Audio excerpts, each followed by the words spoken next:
Welcome back to World True Crime, where we delve into the darkest and most chilling cases from around the globe. Today, we're exploring a shocking case that left an entire nation in disbelief. What could drive a former pastor, man of faith, to commit such a horrific act against his pregnant wife?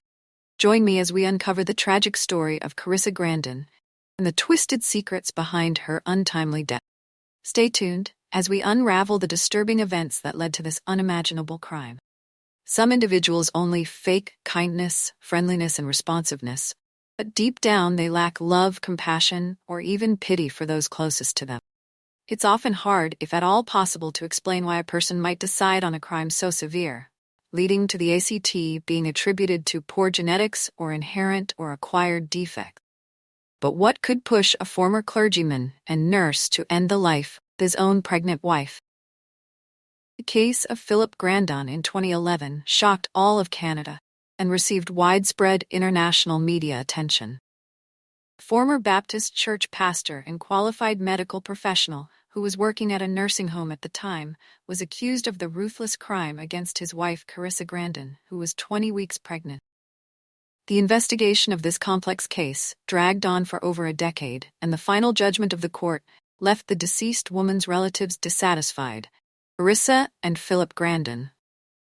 Before they met, Karissa Anna Grandine Darwin was born on October 10, 1981 in Pasay City in the capital region of the Philippines, and was the eldest of two daughters in the simple family of Maria and Marvin Darwin. She was raised alongside her sister Joanna. When she was 13, parents seeking a better life took their daughters and immigrated to Canada. The family settled in Toronto, where the children went to school and the parents found work, and joined a local religious community. All family members were congregants of the Baptist Church.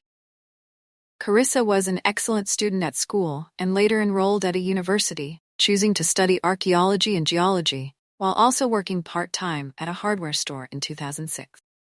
Carissa Darwin graduated with honors from university, earning a master's degree, and began working at a local geological research institute.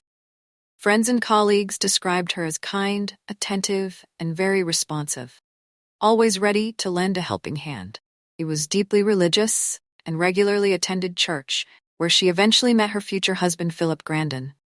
He was born on August 18, 1986 in Paris, but moved to Toronto, Canada with his parents.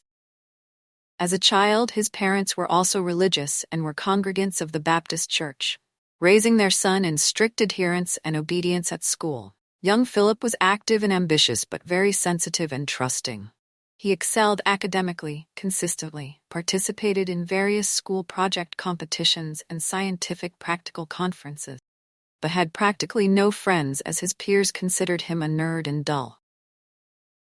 Philip received a scholarship in his senior years and graduated from school as the top student in the Ontario district. He could have built a brilliant career in science, but his parents insist that he attend a theological seminary. After graduating successfully, he became a pastor at one of the Baptist churches in Toronto, where he met Carissa. Religious spouses, the charming congregant was 5 years older than the young pastor, but the pair immediately felt a mutual affection. Their relationship began with friendly interactions.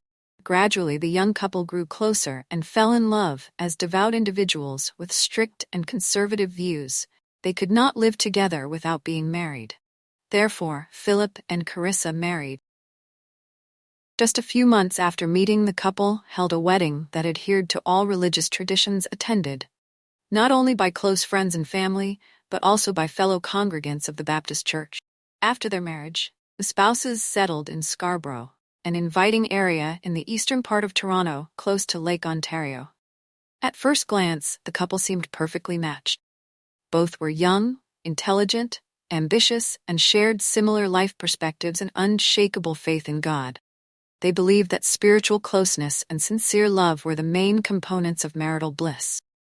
The first few years of their life together, peaceful and harmonious, a long-awaited miracle and a terrible secret. Let's start with the fact that Carissa, due to an illness in her youth that caused a serious inflammatory condition, had been unable to conceive for a long time.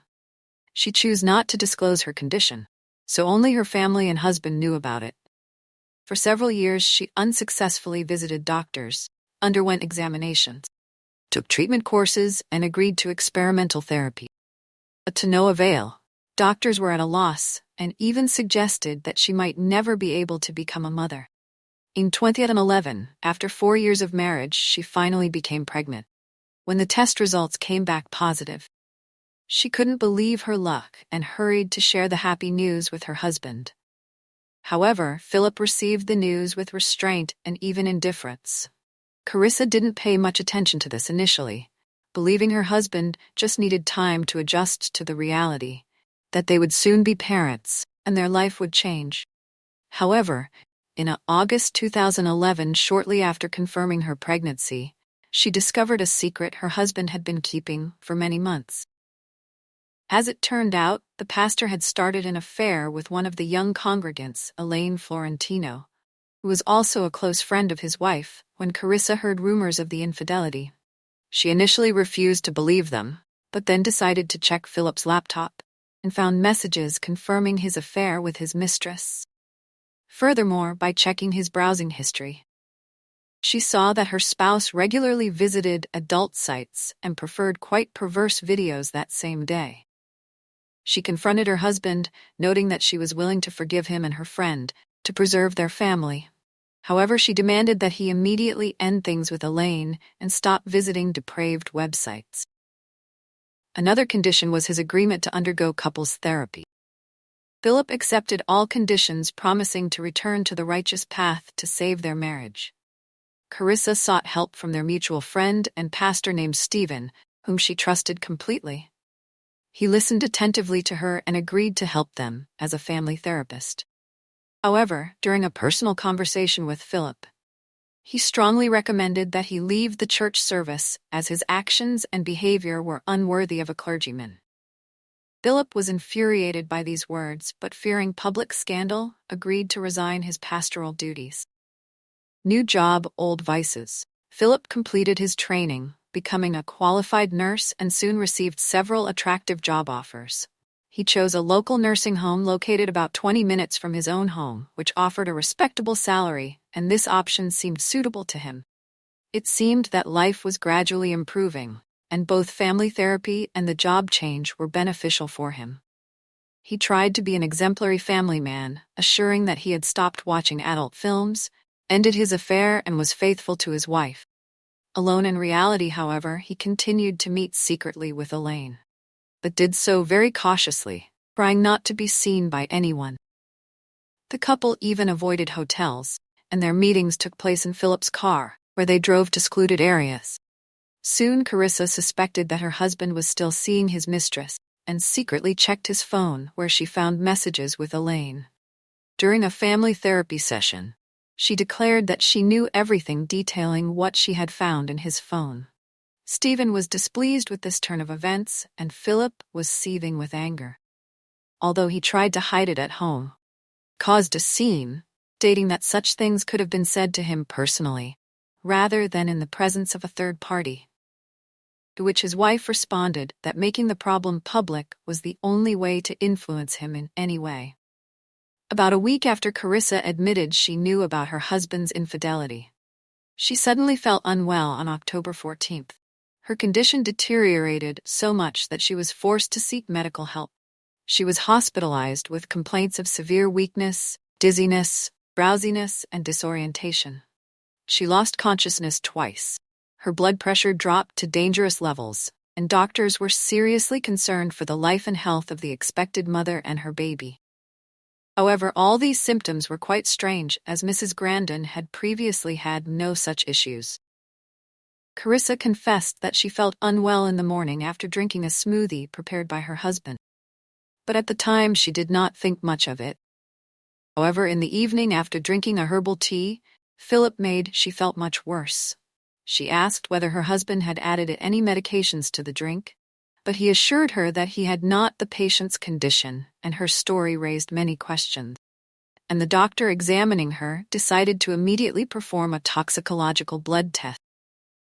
The results showed traces of a drug called lorazepam, which has sedative, sleep-inducing, anticonvulsive, and muscle relaxant properties, and also significantly slows down the central nervous system. According to the tests, the woman had ingested a large dose of this drug, but she insisted she didn't even know what the medication looked like. Carissa was hospitalized for 24 hours to stabilize her condition, but strangely, her husband was not questioned in connection with the incident. The occurrence was dismissed as a bizarre accident. However, Carissa herself did not think so, and in a phone conversation with her sister, she confessed that she believed Philip might have been trying to poison her or eliminate their unborn child. Mysterious demise of a pregnant wife on October 15th. Carissa was discharged from the hospital, but 2 days later she tragically died in her own bathroom under bizarre circumstances at around 10. In the evening on October 17th, a distraught Philip called emergency services, pleading for them to come quickly to aid his pregnant wife. According to Philip, he had gone for a jog and upon returning found his wife unconscious in a full bathtub, suspecting that she might have drowned. While waiting for the ambulance, the dispatcher instructed him on how to administer first aid and perform resuscitation. However, Philip claimed unfamiliarity with CPR and chest compressions, which was odd for someone with his medical training as a nurse. Moreover, he stated that he couldn't lift his wife out of the tub as she was too heavy and her body was wet and slippery. The dispatcher then advised him to first drain the bathtub, place a towel under her head, and then use a sheet under her arms to lift her out. Only splashing sounds were heard over the phone, and a few minutes later, Philip reported that he was unable to lift her. When the medical team arrived at the Grandine home, they were surprised to find that he hadn't even removed the bathtub plug to drain the water. And all this time, Carissa's head had remained submerged. Philip seemed to be in a state of shock, barely comprehending what was happening, merely pleading for them to save Carissa, and repeating they were about to have a baby. Unfortunately, it was too late to save the young woman, and she died before the doctors could assist her along with her unborn child. At the time of her tragic death, Mrs. Grandine was 20 weeks pregnant. An autopsy revealed that the cause of death was drowning, as her lungs were filled with water. However, the toxicology report yielded an unexpected result. It turned out that Carissa's blood contained a high dose of lorazepam, the same medication detected in her system a few days earlier when she was hospitalized feeling unwell. Additionally, a small hematoma was found on the back of her head, incurred just before her death. The injury wasn't severe, and most likely she had hit her head on the edge of the bathtub. The mistress at the wife's funeral on the day of Carissa's demise. Her husband Philip was taken to the station and questioned, despite some oddities. The tragedy was chalked up to a freak accident, and Philip was released. There were no charges pressed against him. The following day, Philip, along with Carissa's relatives, began organizing the funeral when offered to purchase a double plot at the cemetery. He reacted sharply, stating he planned to remarry and start a new family in the future, so he did not intend to reserve a place next to Carissa. His behavior appeared very strange, given that he had just lost his pregnant wife and was already talking about remarrying. Moreover, he did not seem like a grieving widower, but rather seemed to be planning his life ahead, as if he was pleased about his newfound freedom. After all necessary examinations, Carissa's body was released to her family for a farewell ceremony held at the Baptist church. She had attended. Dozens of people attended to honor the memory of Carissa, who had passed away prematurely. However, the ceremony was unexpectedly disrupted by the appearance of Elaine, causing anger and sincere indignation among those aware of her relationship with the widowed former pastor. Philip observed the proceedings from a distance and made no attempt to ease the situation. After the funeral, he secretly went to mourn at his mistress's home. Investigation and irrefutable evidence following his wife's death. Philip went back to living his usual life, not even attempting to feel angry. He was openly dating his mistress, and his behavior fueled numerous rumors and local disapproval over several months. Carissa's parents and sister repeatedly contacted the police, seeking to initiate further investigation into why a pregnant 29-year-old woman died under such strange circumstances. Law enforcement was inactive for a long time, until the Darwin family decided to go public with the case and spoke to the press. Only under public pressure did a new investigation begin in May 2012. Philip was arrested on suspicion of deliberately ending the life of his pregnant wife. He was accused of administering a large dose of lorazepam to her, and after she became incapacitated, placing her in a bathtub where she drowned allegedly. It was during this time she hit her head on the bathtub edge. All the evidence against Philip was circumstantial, and a few days later he was released on bail pending the investigation. He had previously claimed that the incident was an accident, but later suggested that his wife might have voluntarily ended her life. No traces of lorazepam were found in the Grandine home, and the drug was prescription only, which neither spouse had obtained. The doctors who had cared for Carissa during her pregnancy confirmed they had not prescribed any potent medications as they could harm baby. Philip did have access to lorazepam at work, where he was in charge of administering it to some patients. But could he have stolen some of the drug to harm his own wife? The suspicions were plausible, but there was no direct evidence during the investigation. Philip's personal laptop was seized, which revealed intriguing information shortly. Before Carissa was hospitalized with complaints of feeling unwell, her husband had searched online to find out what dose of lorazepam could be fatal, and as we remember, this drug was indeed found in her system. Furthermore, on the night his wife was in the hospital, Philip had used a website to call a woman to his home to provide intimate services for money. He also maintained daily communication with Elaine, exchanging messages and phone calls. Lastly, it was hard to believe that a strong adult man could not pull his petite wife out of the bathtub, and did not even bother to remove the plug, leaving her body submerged in water head. First trial and sentence of Philip began only in February 2014, nearly 2.5 years after Carissa's death. The defendant was charged with first-degree murder, and Joanna Darwin insisted that her sister had suspected her husband of trying to poison her, as she had confided in a phone conversation the day before she died.